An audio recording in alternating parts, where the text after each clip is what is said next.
just digging through some of the stuff in the movie room, but I figured I would point out some of the larger props that are in here. For instance, I have this Click um, standee that's promoting the DVD release. So this originally came from a Blockbuster near Fargo, North Dakota.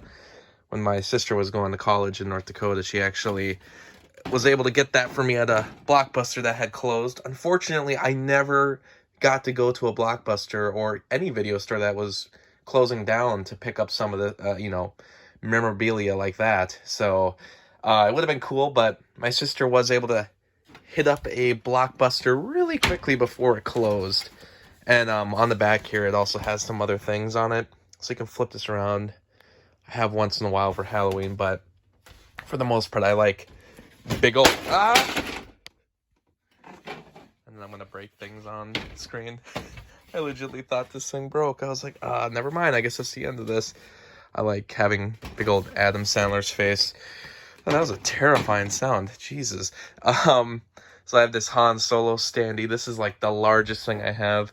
So when they released The Force Awakens, they made a bunch of these, and I thought the cardboard cutouts are so silly. I remember there was a teacher in high school that had a cardboard cutout from Lord of the Rings, so I knew it was a thing that could be done. I only ever thought they ever made cardboard cutouts for like, movie releases or for like bookstores and things like that. I didn't think anybody could actually own one, but it makes sense that you can pretty much own anything.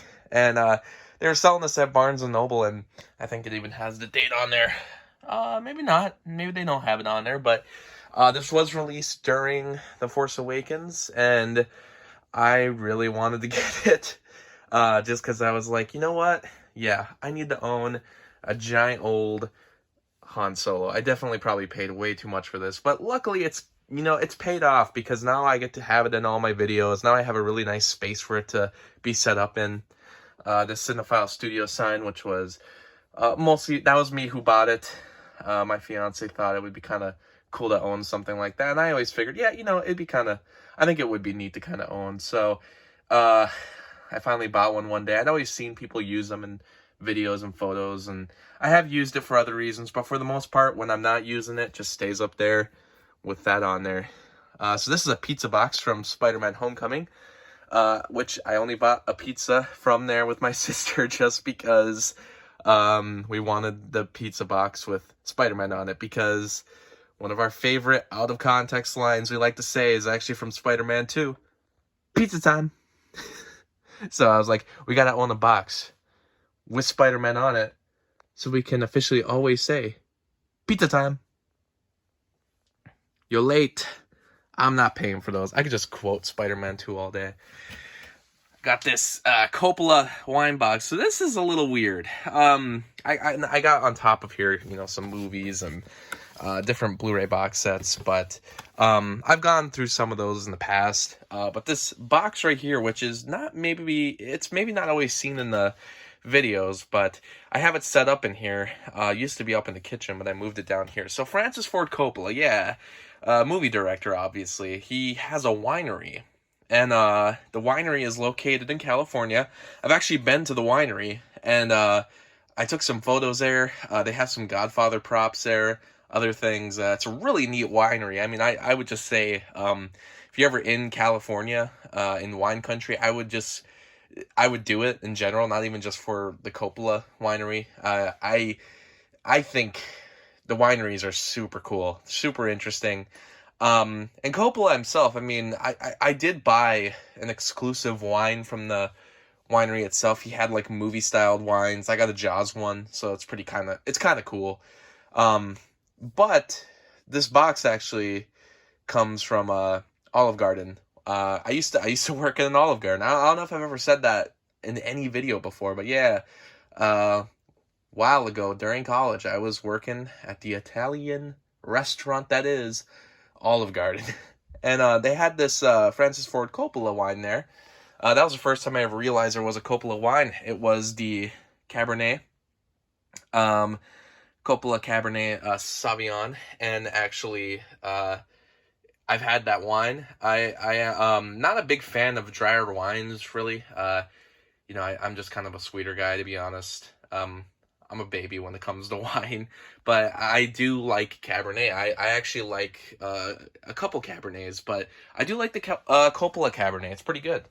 It never sold too much. We had a different Cabernet that sold a lot better, so the Coppola one often didn't get restocked. It wasn't a popular one, I wouldn't say, but I think the name recognition was the thing that people would buy it for. It'd be interesting to know how many people who drink Coppola wine, if they even realize it is in fact connected to the director, or if they even know who the director is. But yeah, that box actually came from there, and I was like, I'll hold on to that because he's a movie director and I have movie stuff. So it really has nothing to do with movies besides the director's name, but I've been to the winery a lot, at least. So I feel like it should be easily included. Just looking around here also, I forgot in the rafters, I still have a pop box protector. I could probably actually use that for one of my other pops. I think both of the ones I have boxed right now have boxes surrounding them, so if I get another office exclusive that's pretty pricey and I keep it in the box, I at least have another one. And who could forget, 16 millimeter of trailer for Toy Story, which I did buy this at one point because I was like, I wanted to like at least one movie on a separate format, and I didn't have anything on 35 millimeter film, so bought that. Sorry, I'm just looking at random things now. But yeah, that's the big stuff that's in this room and the origin of it. I guess I got this prop from the Angry Video Game Nerd movie, but I've pointed this out a few times in the videos. This is from the groundhog scene in the movie. It's a really quick moment, but when he was selling props, I happened to buy one because I was like, I'd love to own a prop from one of my favorite YouTubers. But yeah, it's the room. Really ugly rafters, but you know, like I said, I don't know if we're ever gonna get ceiling tile over here. We'll see. It's not necessary. Kind of like the, you know, small town mom and pop shop movie store feel of this. Thanks for watching.